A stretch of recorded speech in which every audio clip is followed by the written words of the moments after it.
And our next presentation is going to be from Chen Yuli.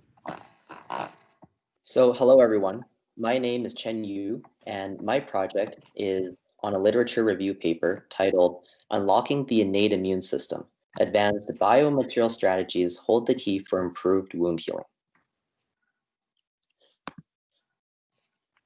So here is an overview of wound healing. Wound healing is a highly complex and orchestrated process involving various cells, cytokines, and growth factors. It is 4 overlapping phases as seen in this figure. In order, they are homeostasis, inflammation, proliferation, and remodeling. Aging and disease, such as diabetes, could impair wound healing, and those affected experience a lower quality of life. Therefore, there is a need for therapeutic wound healing biomaterials that can aid in the repair of both acute and chronic wounds. The innate immune system is a key member in wound healing and involves immune cells including neutrophils and macrophages. Neutrophils are the first immune cells to enter the wound site following trauma, and macrophages come in shortly afterwards. As shown in this figure, macrophages are key in the transition from the inflammation phase to the proliferation phase during wound healing. And during this transition, they polarize from a pro-inflammatory or M1-like phenotype to a reparative or M2-like phenotype. In this presentation, we will be focusing on macrophages. Also, in terms of terminology, we will be using pro-inflammatory for the M1-like phenotype and reparative for the M2-like phenotype. Current wound healing biomaterial strategies can generally be placed into 2 main categories. Ones that are relatively safe to use, such as synthetic dressings, here are some bandages, as well as collagen dressings. This is Primatrix. The ones on the right, they are better known for their efficacy, such as growth factor delivery. Here's a drug called Regranix. It is loaded with platelet-derived growth factor, but it has been issued a warning by the FDA that it could increase the risks of cancer through prolonged use. There are also skin substitutes. Shown in the figure is Apligraf, but they are relatively new and there are uncertainties about when and how to use them, and they're also quite expensive. So this brings up an important point. What's missing are wound healing biomaterials that are both safe and effective, and also consider the bigger picture of the dynamic wound healing process. Right now, there is a gap in literature in which there's a lack of consideration of the innate immune system when designing wound healing biomaterials, even though they are a key member in wound healing. So the purpose of the literature review paper and this presentation is to first highlight current immunomodulatory biomaterial strategies for wound healing and other forms of tissue repair. And second, emphasize the importance of factoring in the innate immune system in order to design effective biomaterials for wound healing. For the next 2 slides, we will focus on immunomodulatory biomaterials for cutaneous or skin wound healing. And as I've mentioned before, the scope of this presentation is on macrophages. So this slide is on macrophage modulation via nanoparticles as a bioactive compound. On the left, this was a study done where conjugate glucomannan modified silicon dioxide nanoparticles were applied to a diabetic mouse skin wound model. This figure on the left illustrates a possible mechanism for which this biomaterial strategy, with KSINPs as the abbreviation, promotes macrophage polarization towards a reparative phenotype, as well as a change in reparative macrophage subtype from M2A to M2C.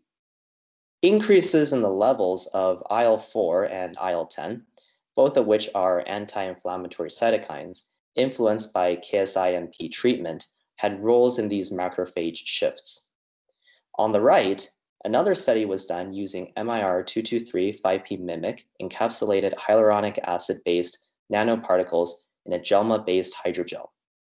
The lightest bars in this figure represent the treatment group with this biomaterial system, denoted here as MIR223 star. Based on this figure, we can see that this system increased the M2-like or reparative macrophage per total macrophage percentage following treatment. Peptides have also been studied as a bioactive molecule that can modulate the phenotype of macrophages in the context of cutaneous wound healing.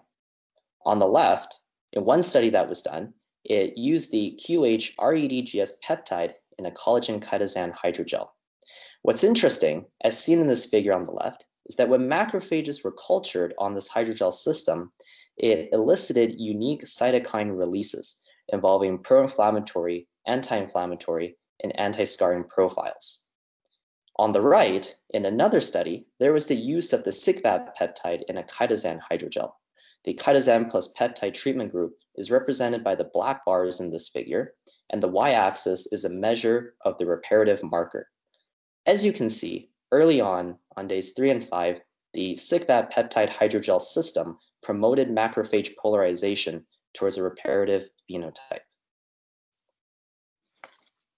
We can be inspired by the repair of other tissues using biomaterial strategies involving macrophage modulation to design more optimal cutaneous wound healing biomaterials.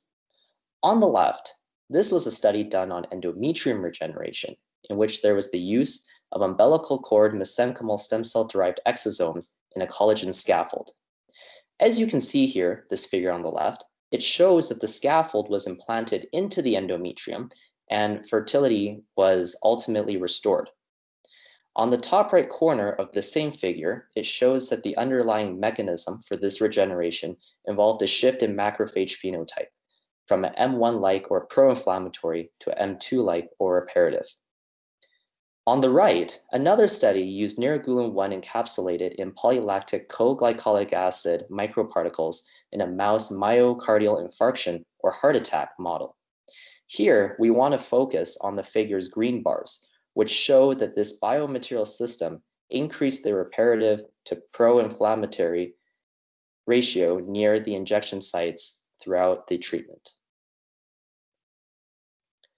For future directions, when it comes to designing effective biomaterials for wound healing, we believe that it is important to take the innate immune system into consideration, as it is a key member in the wound healing process. Giving neutrophil modulation more attention is also valuable.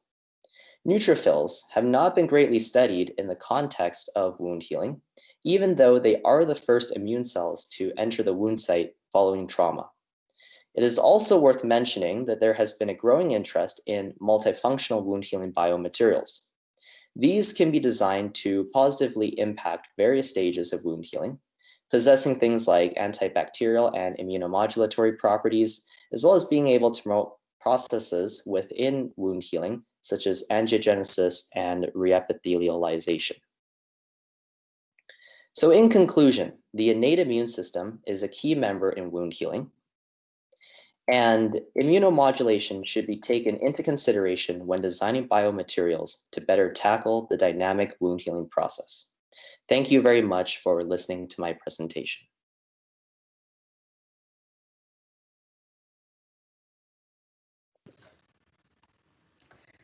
Thank you, Matthew, for your presentation. Now we ask if judges have any questions to please unmute themselves and ask.